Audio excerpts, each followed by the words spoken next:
When people think about the history of Pride celebrations here in Denver, they often think about the gathering that started at Cheeseman Park 50 years ago in the 1970s.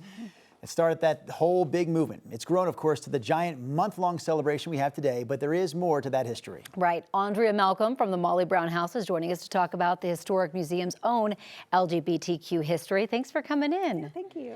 A lot of people don't know the connection between the Molly Brown House and the LGBTQ community. Talk about the history there. Absolutely. We like to say we're historically proud. So the house was owned by Art Leisenring in the 1960s.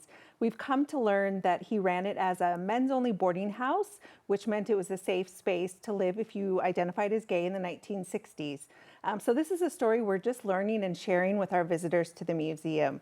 And of course, this house is located in Capitol Hill, which itself is a historically proud neighborhood. So you can come visit the museum and then bundle that with a walking tour around Capitol Hill, where we partnered with the Center on Colfax, and you can get that queer history of Capitol Hill, including places like Bachelor Row, where there were these tiny little apartments. Again, another safe space to live if you identified as gay.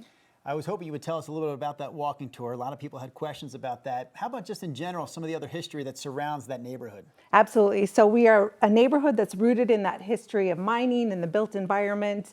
But as we evolve into the 1950s and 60s, you have this burgeoning counterculture and then these amazing spaces that are allowing people to slowly come out of the closet. I love the Molly Brown House. Talk a little bit about a new exhibit that you have as well. Absolutely. So as we look towards honoring Colorado's 150 and America's 250, one of our amazing exhibits we have right now is called Let Them See What We Can Do.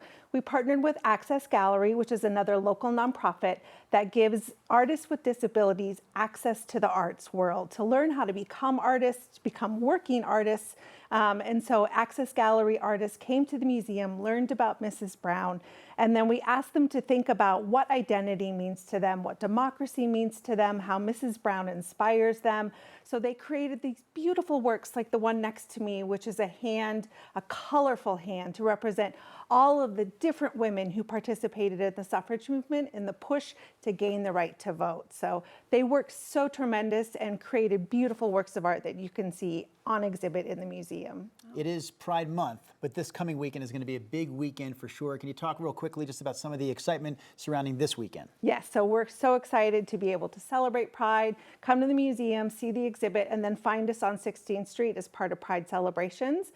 So we'll be down there celebrating with everyone else. And you can also, as part of that experience, get up to the top of the clock tower with Historic Denver and see down and see all of Pride below you. Very cool. You guys are so busy there at the Molly Brown House. So busy. Oh yeah, it's so much fun. Thank you so much for coming in, Andrea. Appreciate it.